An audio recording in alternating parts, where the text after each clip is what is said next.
I am Dr. Rodrigo Rodriguez, Medical Director of BioCare Hospital. And today I'm going to talk about something which is very upsetting, something that is going to turn around anybody's life, plans, future. I'm going to talk about a word that we will not want to hear ever. I'm going to talk about cancer.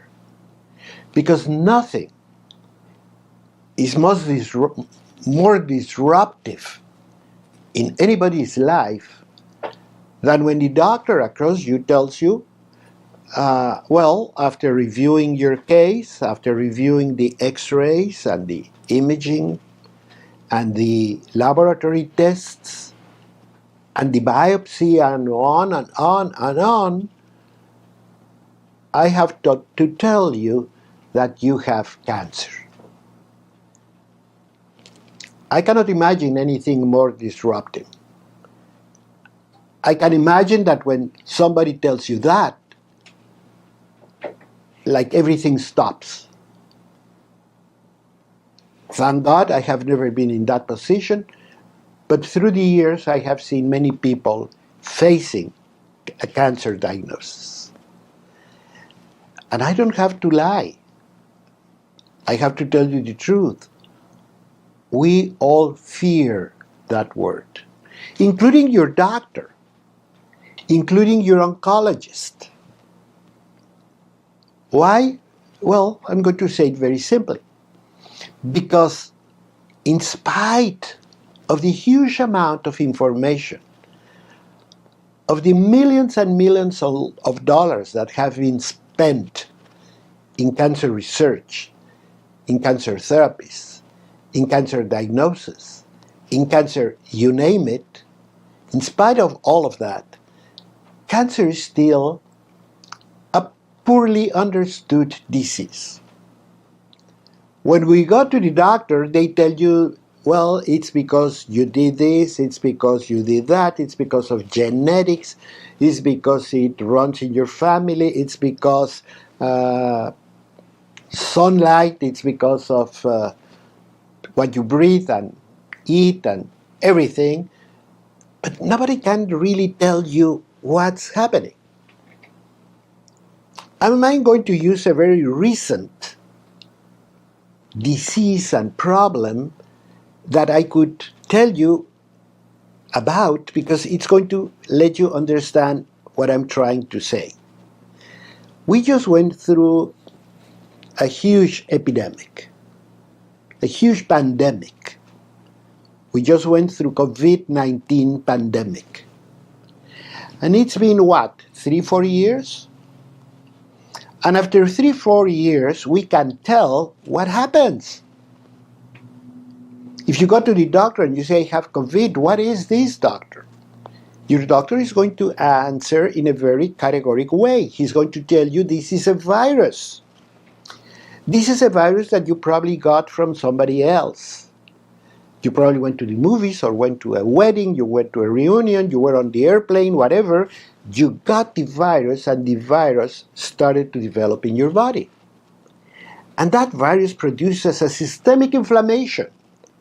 That's why you feel lousy, that's why you feel achy, that's why you feel very bad, because it's like just like if you had a really terrible flu, and one with a lot of steroids, a flu with steroids. That's what COVID is. And you can feel a lot of symptoms, but your doctor can tell you what it is. And it's been, what again, 3 years? 4 years at the most. Now we have a vaccine.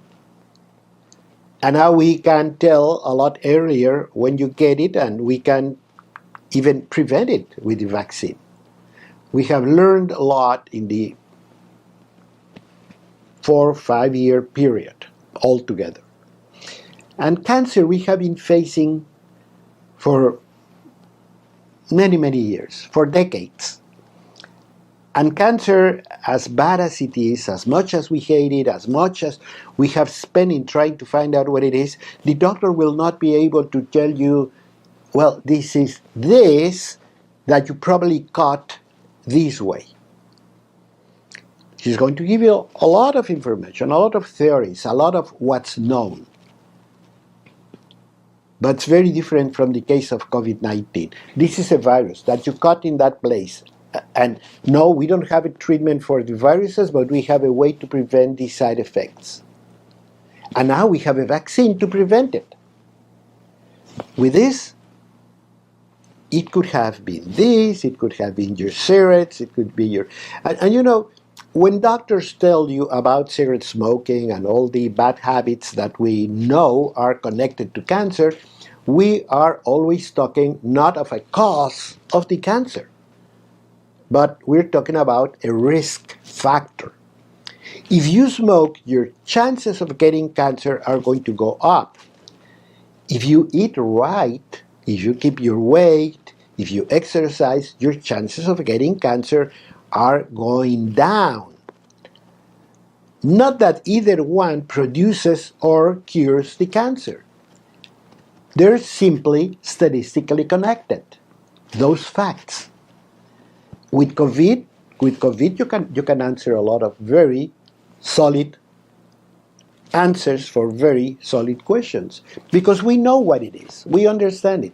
And with cancer, as I told you, it's still a poorly understood disease. That's why even we, the doctors, the oncologists, we all fear it as much as you do. With that scenario in mind, what can we do? How can we help ourselves? And to me, it's kind of one thing brings me to the next step. I have a potential problem, or I already have the problem. Either one. I have the potential of getting cancer, or somebody already told me I have cancer. What am I going to do? Well, nothing is more important than plan, strategy. If you have a plan, when the diagnosis is given, you're going to know what steps to take. You're not going to just panic. You're going to say, okay, this is the time to do this or do the other. So what I'm telling you is that we have to have a plan. That's how I call this program a cancer strategy. We have a terrible threat. What can we do? And then I created 3 steps to the problem. The first one, which to me is the most important, is, of course, prevention. If I can skip the problem altogether, fantastic. I don't have to face it. I don't have to have a PET scan. I don't have to go for x-rays. I don't have to have a biopsy. I don't have to have anything. I don't have to have any therapy. Fantastic if I can prevent it. My second one is, well, if I'm going to have a cancer, and I know, and we have done a program about this, we have a blog about this, if I'm a high-risk person, or just any person, I'm doing everything for prevention, what is my next important strategy? Early detection. Because I know that the sooner I find out I have a cancer, the more successful I'm going to be with the therapy. The less money I'm going to spend, the less suffering, the less everything. So, to me, my step number 2 is very important. I want to, if I couldn't prevent it, I want to find out as soon as possible. I want to find out when I only have few cells, few cancer cells in my body. So treatment can be mild, yet very effective. And the last situation, of course, is you have cancer. What am I going to do? And I'm going to use a word that we use many times, very frequently when we talk about cancer therapy. We say, I'm going to fight this disease. And fighting is what you're going to be doing. So when you're dealing with cancer, you're basically at war. And you cannot go through a war without any strategy, without any plan. You have to know where to put your soldiers. You want to know when you're going to use bombers. You want to know when you need a aircraft carrier. All that has to be planned. You have to have a strategy. And not only that, we frequently forget. When we see the news, when we see the wars, when we see everything happening, we very frequently forget, and what's behind all that? I'm going to use also a very recent example. They say, we need these big tanks in Europe to fight the war. Well, yes, fantastic. Here are the tanks. What are you going to do with them? You need a supply chain. You have maintenance. You have training. I mean, you cannot get off your car and get on a tank and drive it. Nor you can use those weapons and just shoot and kill the enemy. It takes months. It's not a secret. It's just that we don't think about it. Our soldiers, besides being heroes, are very well-trained people. They have gone to very important training programs. They know how to do things. And second, they have a supply chain behind them that provides them with fuel, with food, with everything. They need everything. They're fighting a war, but they're living people. They need to eat, to drink, to rest, to sleep. If they hurt, they have to be treated. They need a doctor. It's just a community like any other one, except that it's in the battlefield. So you need logistics to face that thing. That's what we're going to talk about today. Our 3 steps for a good cancer strategy. Stay with me.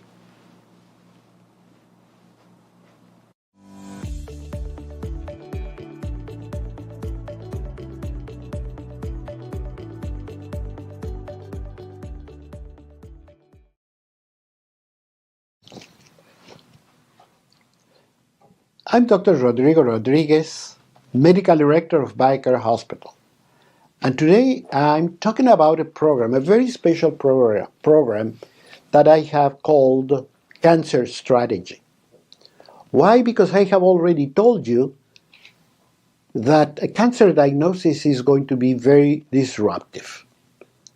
For those of you that have gone through it, and even if you don't have it, you have to think that we all have a life.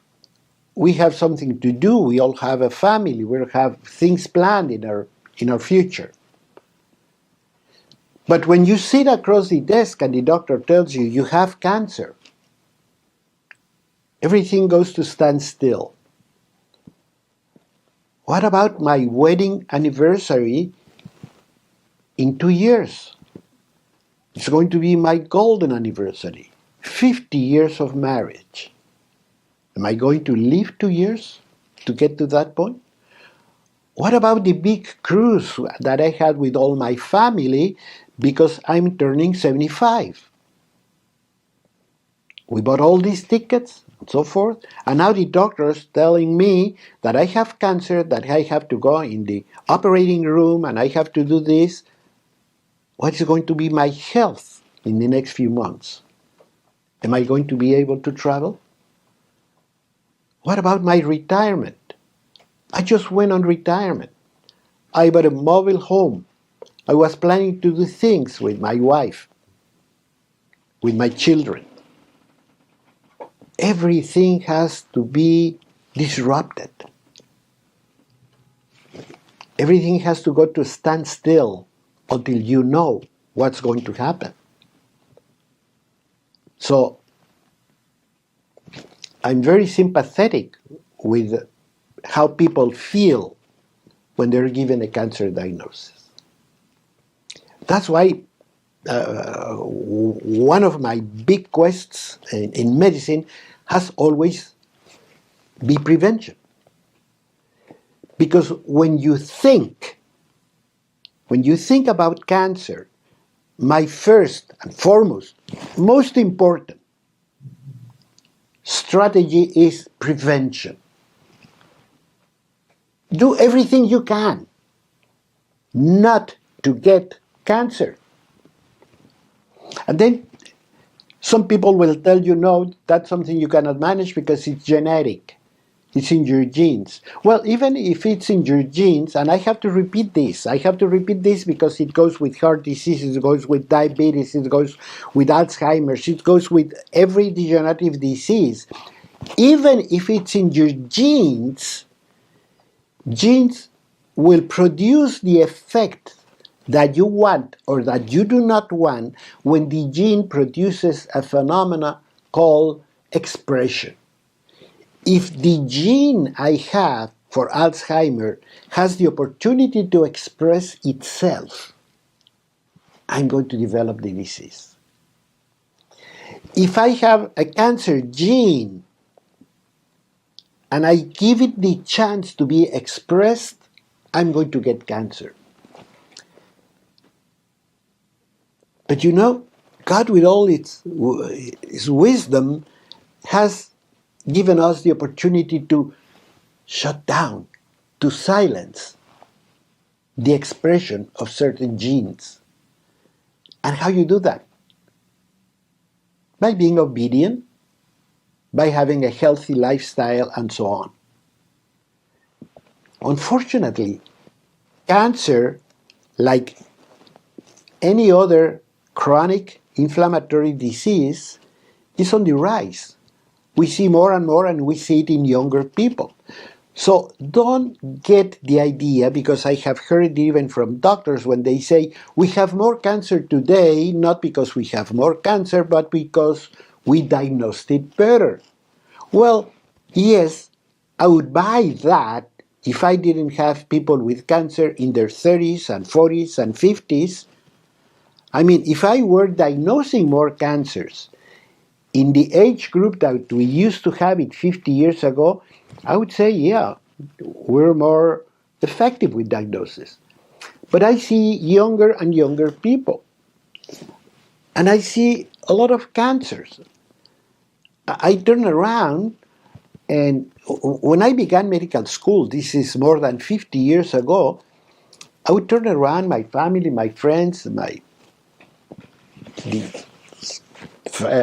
extended family, etc., and I barely remember anyone with cancer. And those that had it were 80 years or more.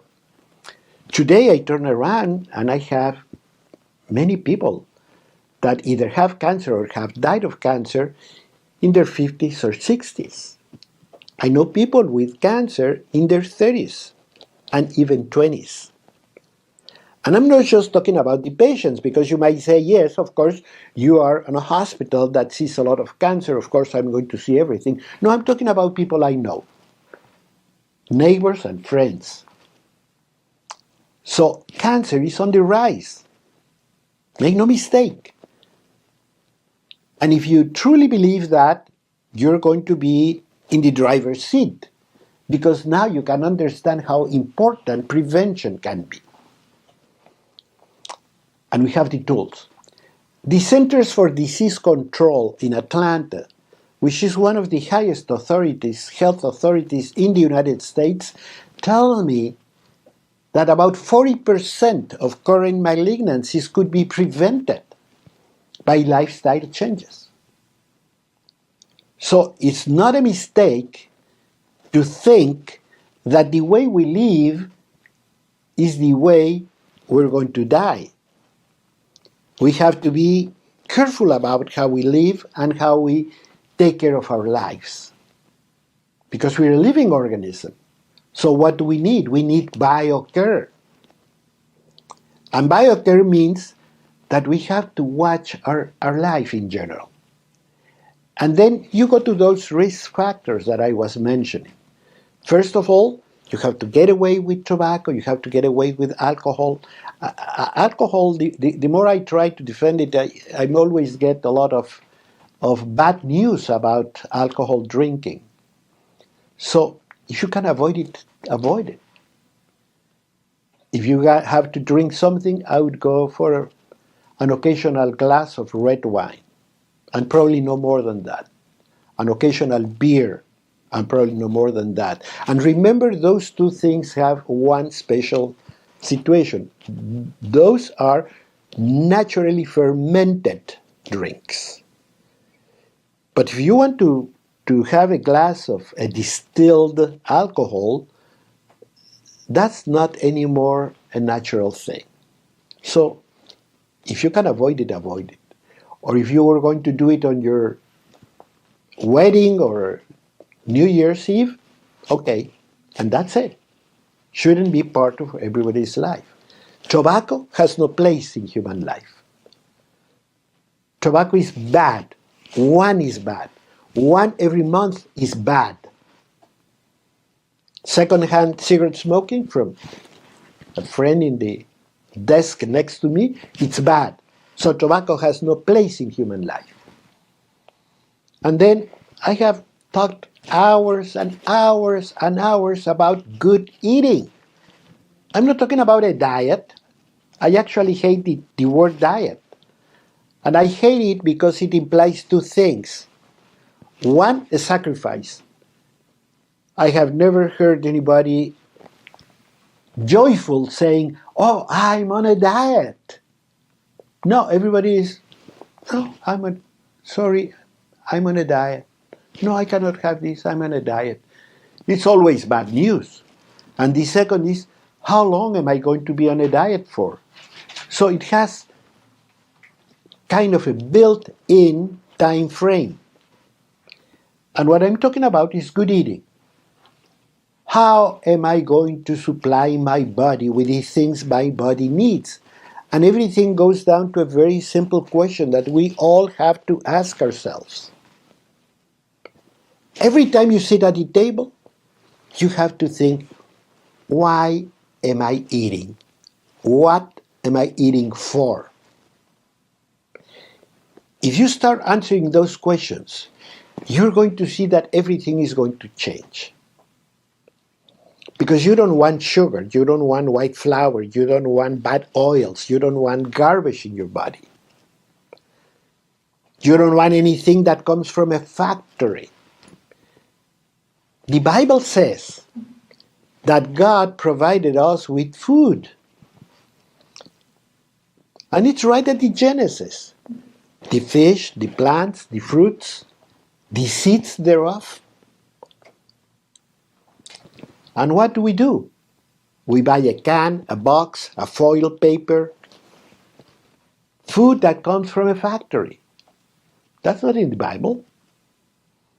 God never told us, and I give you a supermarket to buy your cans. I panic now when I go through a supermarket aisleway and I see milk that's not in the fridge. What it is, I don't know. And then we get surprised that we get chronic, inflammatory, degenerative diseases. So this is BioCare. I'm going to treat myself as the most precious living thing I have. I should treat myself better than my pet, better than my houseplants. As simple as that. I mean, we take care of fertilizer and everything. Now that spring is approaching, we start making sure that we put our sod is being well taken care of because I want a lush green garden for the summer. That's what you have to do with your body. What else do I have to do? Unfortunately, even if you try, you're not going to have a full nutrition. So you have to supplement. In this time and age, thank God, We have to, but we can supplement. So there are many things that have been left out in the food chain. Why? Because the agricultural methods, because the way we process foods, etc. Go to organic vendors, to people that have they love what they do, not to a food factory. And that's going to be a good beginning. Exercise. The more we move, the better off we're going to be. So make sure you get up in the morning, take the vacuum cleaner. You don't have to go to the gym. What about moving all the furniture in your living room and vacuum clean and put it back together and clean everything and dust? Those things count, and count a lot. There's a British study that shows that people that really work at home doing the homework develop a good health status. So you don't have to go to the gym. You don't need sneakers. You don't need anything. That's step number one. And we're going to go in the next segment on the step number 2.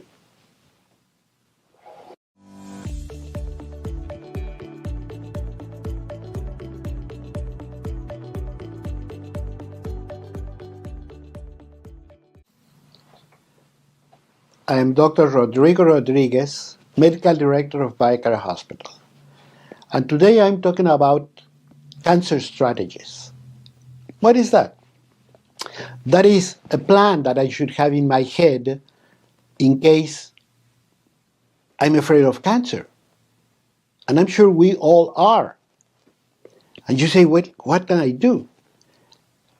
And I have divided it into 3 stages. 1, you don't have cancer. You have the opportunity to prevent it, to go around it. There is not any mystery in this thing. A good lifestyle brings health and longevity. I don't have to tell you that. I'm people that exercise a lot and work a lot and eat right, etc. live a long time. In the older generations, people die younger, but not because of chronic degenerative diseases, but infectious diseases. Now we have literally conquered infectious diseases, even COVID-19. It only took humanity 3-4 years to create a vaccine and to dominate a terrible pandemic. So we're good at that. But what happens with cancer? The same old thing. You have got to the doctor, they do surgery, you give radiation, they give you chemo, they give you this. It's very costly, a lot of suffering, a lot of pain, a lot of everything, and not exactly the type of results that we'd like to see. I already told you, cancer is a poorly understood disease. So the best thing we can do is take the strategy number 1. Prevent cancer. Don't let it come to you. Block it before it gets to you. How?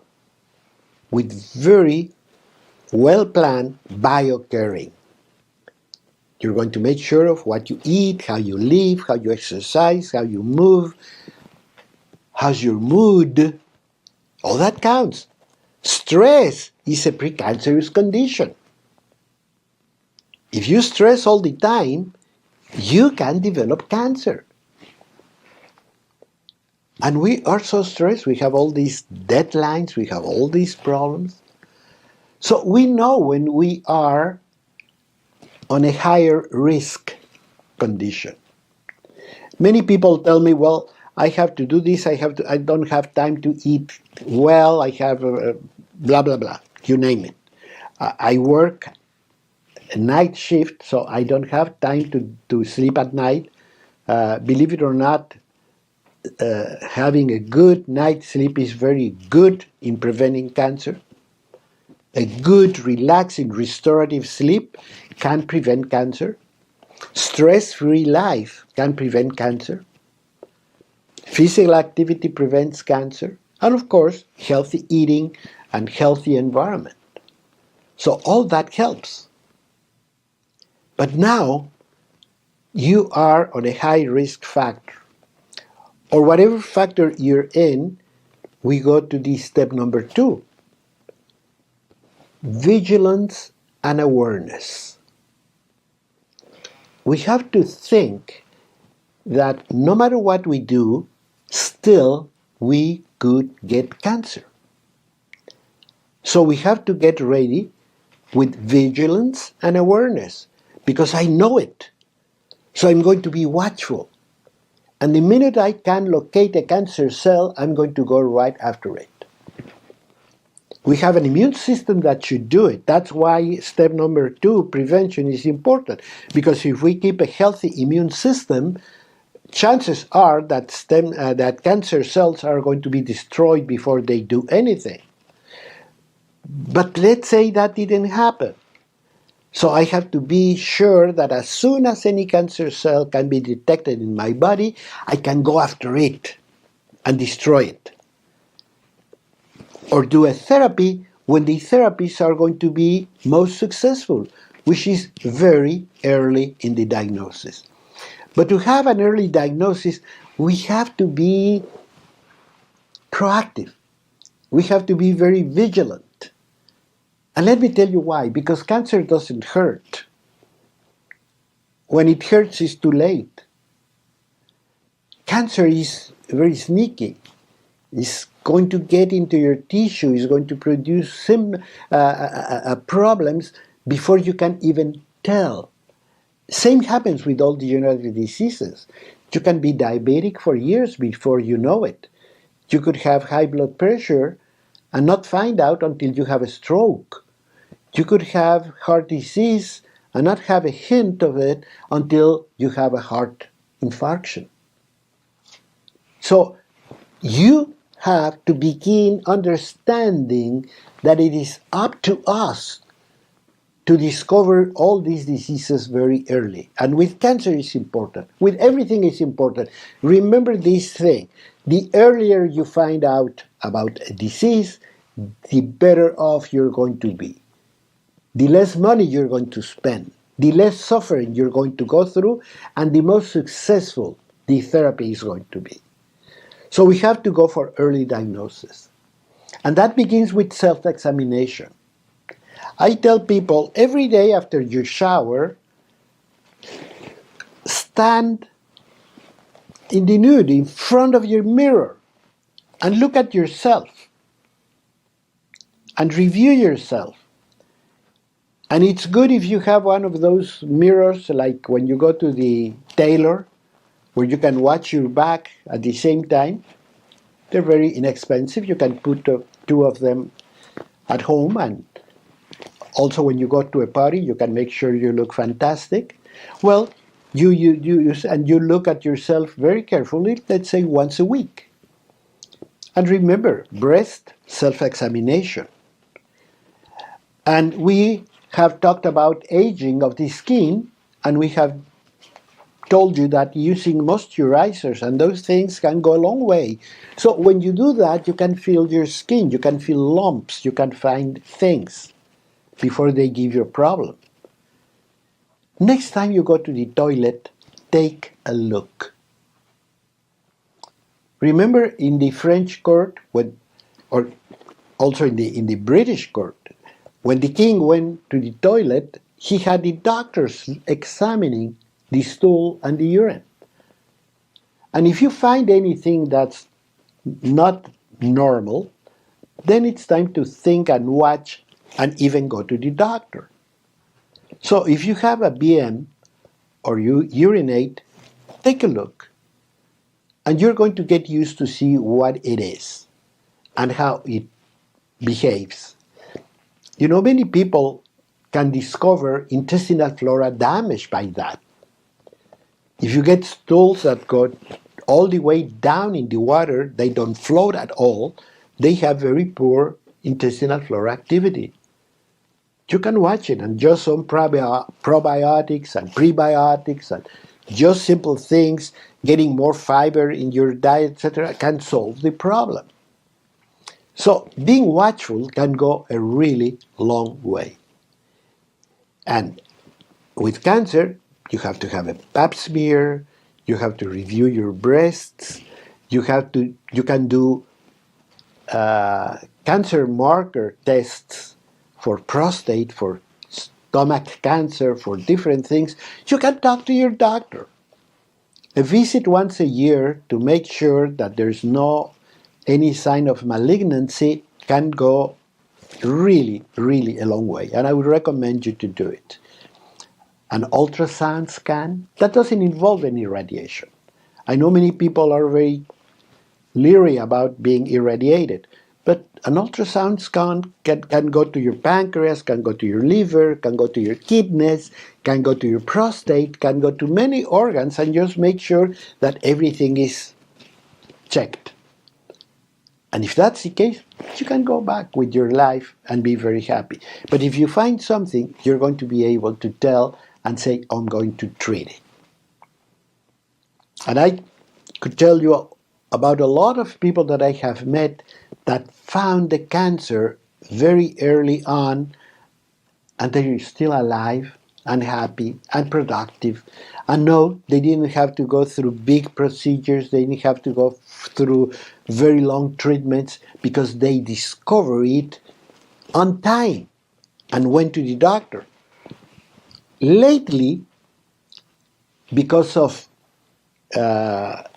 sequence in the genes, by what's called gene sequencing, we can find out if we have a cancer cell amongst a lot of things. So there are tests where you can, for example, put a stool sample, send it off, and they can look for malignant cells in the stool. And then you go for, once you have any positive result, then you go for ultrasound, you go for colonoscopy, and then you can locate a colonic cancer very early. They're now developing that type of test for different types of cancer, like just taking some of your urine. But to be successful in all those programs, more than a doctor, you need you. Because you're the one that lives day in, day out with yourself. You're the one that knows how you function. You're the one who knows what is there and wasn't there yesterday. You're the one that has to think in that situation, in that direction, because not that you're paranoid about cancer, but you're vigilant. And being vigilant is going to help you in many ways. You can discover a skin problem, you can discover a joint problem, you can discover a few things that can be very easily fixed. Talk to your doctor about it. You can say, doctor, I'm planning a strategy to make sure I can do, if I ever get a cancer, a very early diagnosis. And you're going to be very happy. And I'm sure your doctor is going to be happy to hear you say that. Because no one can help you better than yourself. Your doctor will not be able to do anything without your help and cooperation. So we have to commit first to take care of ourselves, but second, be vigilant of problems that are coming. And don't go anywhere, because we still have to talk about what if I have cancer.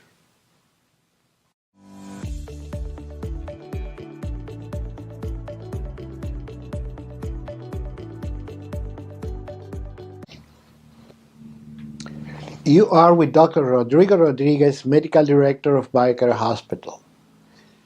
We're talking about a very important subject, and I think it's very important for everybody. We're talking about cancer strategies. What is that? Well, number one, we have to know that we're dealing with a potentially deadly disease. Cancer is a deadly disease in many cases. And in many other, it's going to take a lot of suffering and pain and expenses to deal with it. So there's no question about it. We all are fearful. We all are afraid of it, including your doctor and your oncologist. Because we don't have the full answer to deal with it. It's a disease that we don't fully understand. I have to say it. So many times you go to one doctor and you go to another doctor and they might have different opinions. And I was talking about, for example, COVID, when we know what it is, how it happened, we know the virus, we have pictures of the virus. You can see the virus and you can see the spikes and everything, and they turn it around and everything. Well, who causes cancer? What causes cancer? Has anyone shown you? Well, this is cancer. No, we have a lot of facts, but we don't know exactly what it is. We know that cells behave this way, that the body behaves this way, that the immune system, blah, blah, blah, blah, blah, blah, but no one can tell you, oh, look at the picture. This is the COVID-19 virus. We don't have that type of an answer. So we go here, we go there. So to me, I have divided my strategy with cancer in 3 steps. And the number one is prevention, because I know it can be prevented. How do I know it? Because the Center of Disease Control, which has to be one of the highest medical and health authorities in the world, let alone in the United States, tells me that many of the current cancers are preventable. So I have to believe it. I don't have any doubts about this institution. The second step is awareness. That I have to know that it can happen. So I have to use vigilance to make sure I know the minute it happens. I'm going to use an analogy. We have a home, we have an apartment, we have a car. And we know that one day somebody could be an intruder and steal things from our car or our house. So what we do? Number one, we prevent it. We put a fence, we turn the key, etc. But on the other one, we're vigilant. And in today's environment, many people have in their phone cameras in their house. And the cameras will tell to the phone that somebody is moving in your house, and you can take a look and you see who this person is. And you can call the police. That's vigilance. That's what we have to do. We have to turn on our video cameras in our body to make sure we're going to find out when something is going wrong. Take our blood pressure frequently, check our sugar level, check our eyesight, make sure we sleep well, get rid of our stress and our stress levels, and exercise and eat well and do things well, etc. But also go time to time to the doctor to have a breast examination, to do a pap smear, you name it, an ultrasound scan, whatever, to make sure we find out when cancer happens. The sooner the better. Because we know that there's a basic rule in medicine that says that the earlier the diagnosis, the cheaper, the easier the therapy will be. And more important, the more successful it'll be. But now we have cancer. You have a cancer. And the first thing I want to tell you, because I have fought with this situation for many years, is that when you say alternative medicine, when you say complementary medicine, I'm not telling you You have to drop this to do that. That's not the idea. When I say alternative medicine or complementary medicine, I'm talking about integrative medicine. I'm talking about putting things together. What can we do to help you? You have a cancer. We are fighting against that cancer. And you're taking a therapy that is working. Or you have a therapy that's not working very well. Whatever is the case, nevertheless, you have to understand that the therapy is only doing part of the job. A big part of the job is being done by your own immunity, by your own defense systems, and those need a constant backup. Remember when I was talking about when we are with the cancer, dealing with the cancer, we are at war, we're fighting against something.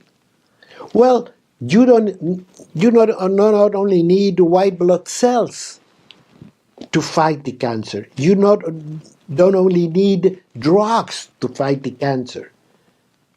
You also need resilience of the whole body. You need your body to be fighting back. You need your body being effective against anything that's abnormal in your body. So you need good nutrition. You need supplementation. We have to target what supplements might be more important for cancer fighting, like selenium, for example. And then you have to say, I probably have to supplement this. I have to check this. And be selective. That's what we call targeted nutrition or targeted supplementation. Your body needs energy. We have to provide the energy.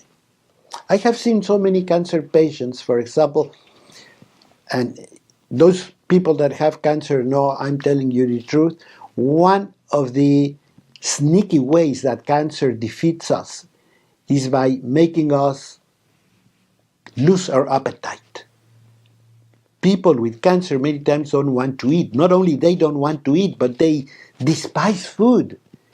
It becomes a problem. And we're fighting with the patient. Come on, just one more spoonful. No, I can't. It makes me nauseous. Well, at BioCare, because it is a full hospital, we use intravenous nutrition. And you can see the change. How the supply of energy is going to help your whole body to fight off that cancer. That's integrating. I'm not saying that intravenous nutrition is going to cure cancer. No, but it's going to back all the systems in your body to fight it off. It's that simple. We have to do everything we can. Exercise, for example, has been proven to be very effective in cancer fighting. It's becoming more and more an integral part of cancer therapy. Why? Because physical activity is very anti-inflammatory. Let's say you have a back pain. Oh, I have this back pain. What do we do? Number one, the first thing we do is we don't do anything. No, because my back hurts. No, you have to start moving. And when you start moving, gently but surely, remember the people that do Tai Chi, they're very gentle, but they're elongating muscles. If you start doing something like that, very gentle, you're going to see how the pain goes down because the swelling is going to go down. Well, that helps cancer patients. Many big cancer centers are now integrating physical activity to their therapies. Because if you lower the inflammation level in your body, drugs are going to become more effective. What about that? Did you know, for example, that if you have a high inflammatory level, even chemotherapy might not be working? And we have seen it. We have seen people that begin a cancer therapy, very successful, and all of a sudden stops working. Just like with antibiotics, when you develop resistance to the drug. Well, physical activity can beat that. And supplementation, and food supply, and energy supply. Actually, what you're giving the body is the energy it needs to fight back. It's the same thing that goes when you have a war. You can see the aircraft carrier back there, but behind you have tankers bringing fuel to the carrier and to the aircraft. Those things don't fly on ocean water. They run on very important fuels, and they have to be carried. There's a very complex logistic to make sure that this war is won. And that's what BioCare Hospital has done for many years. If you have cancer, we're not fighting with either or. Quite the contrary.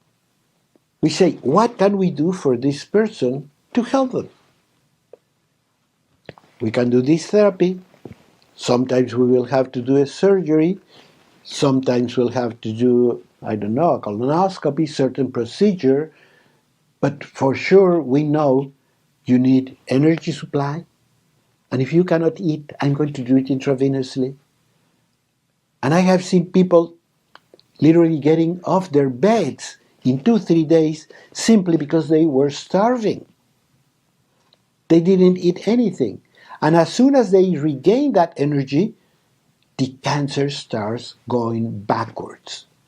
Because we have a body that can fight back. That's what we keep forgetting. Even when you have a flu, they give you an antibiotic. The antibiotic is going to do part of the job, but the rest is done by your own body. If we don't have a good immunity, if we don't have energy resources, we're not going to win any disease. So think of all this. Review all this information. Share it with friends, and more importantly, you know you have a friend. Give me a call, send me an email. I'm going to be behind you. I'm going to give you free advice. I'm going to be guiding you by the hand. So don't suffer. Let's start working on this. Till next time, I'm Dr. Rodrigo Rodriguez.